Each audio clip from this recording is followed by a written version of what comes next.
Magandang araw mga kaibigan. Bigyan natin ng opinion reaction itong pahayag ni Congressman Pulong Duterte sa interview ni Alvin and Tourism sa The Hague na tanong tungkol kay Jasmine Egan, yung protocol officer ni PRRD nung presidente siya, tungkol sa relasyon kasi nga yan ang naging sentro sa usap-usapan. So, ito na. Nagpahayag na si PRRD tungkol sa relasyon nila na Jasmine Egan, kung meron ba siyang relasyon o wala. So ito, pakinggan natin si Congressman Pulong. Wala mo daw sila relasyon ni Ma'am Jas kay di mo daw sila igagaw. So, wala daw sila relasyon. Kung kang Ma'am Jas, sana siya nga, wala mo daw sila relasyon ni Ma'am Jas kay di mo daw sila igagaw. Wala daw sila relasyon. Kung kang Ma'am Jas, sana siya nga, wala mo daw sila relasyon ni Ma'am Jas kay di mo daw sila igagaw. Wala daw sila relasyon. So, kita niya, nasa kulungan na siya. Yung sense of humor niya, nandyan pa rin. Nakakamiss po itong ating tatay. Di ko magbasa tayo sa mga comments. Sa mga hindi nakakaintindi, kay Bisaya, wala, hindi niya pinsan, hindi rin niya kapatid, kaya walang relasyon. Di ba, klaro? Sana tumigil na kayo. Saka mamarites yung relasyon na yan sa Jasmine Egan na yan. Pare-parehas lang sila, sabi ni Bibi Sara, poros girlfriend lahat yan. Isa lang ang pinakasalan, si Ma'am Elizabeth lang, all others girlfriend. Okay, speaking of girlfriend, ito si Senator Amy. Grabe naman tong Senator Amy, grabing pagbubulgar niya. Binulgar niya na yung mga girlfriend ni PRRD sa isang public speech. Halos, saan ba yun? Halos hindi ako makapaniwala na itong Senator Amy. Tuwan-tuwa pa siya, nagkwento sa mga girlfriends ni PRRD. I don't know kung matuwa kayo o magalit kay Senator Amy sa ginawa niyang ito. Pakinggan natin si Senator Amy. Kindergarten sa Kongreso. Tapos, lahat may crush. Sino yung taga-agusa na yan? Maganda. Tapos si Presidente Erap na yon. Ayun, si Erap, gustong-gusto. Sino yan? Sino yan? Pero, mas mabilis yung Rodi Duterte. From the beginning. Gusto ng Presidente, bakit yung isa na yung kasama? So, baka hindi alam ni Elizabeth, hindi alam ni Vice President ang tinuod na istorya ni Governor, ang Angel Amante, Matba, o Presidente Duterte. Ako ang testigo noon. Testigo? Nasagot ako.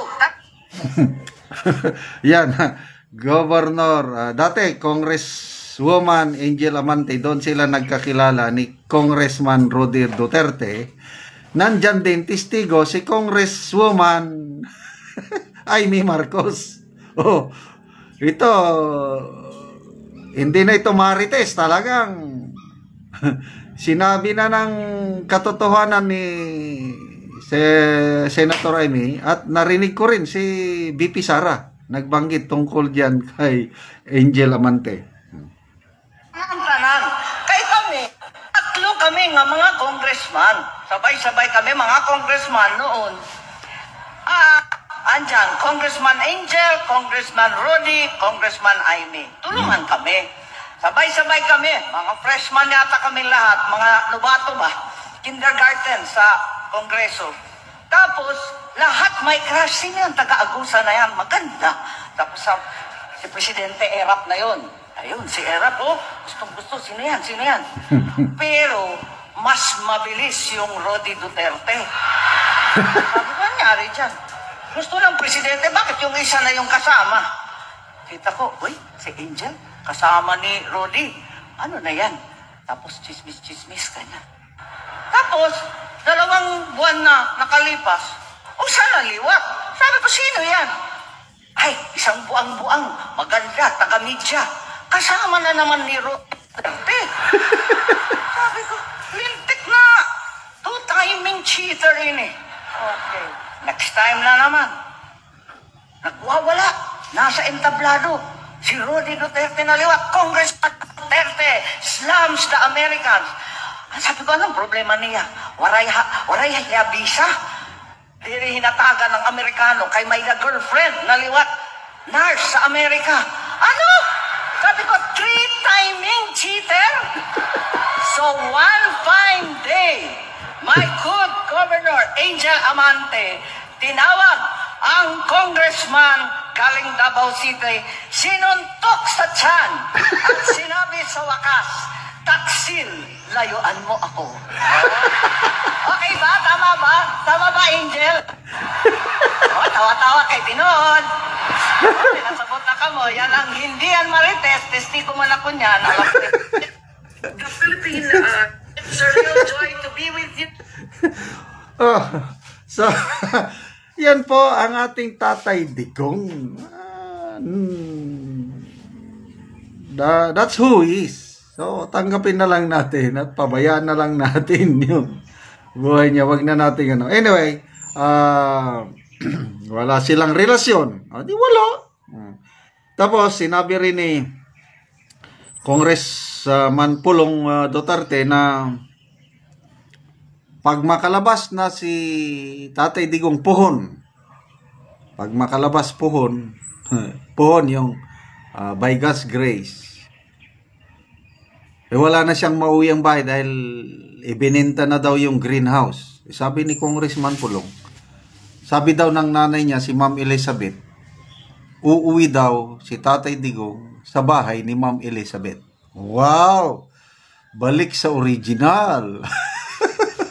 So, yan, mga personal na buhay na yan, sabi.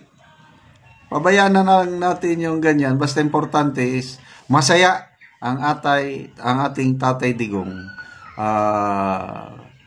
Kung saan ka masaya, susuportahan ta ka. Di ba may patalastas na ganyan noon?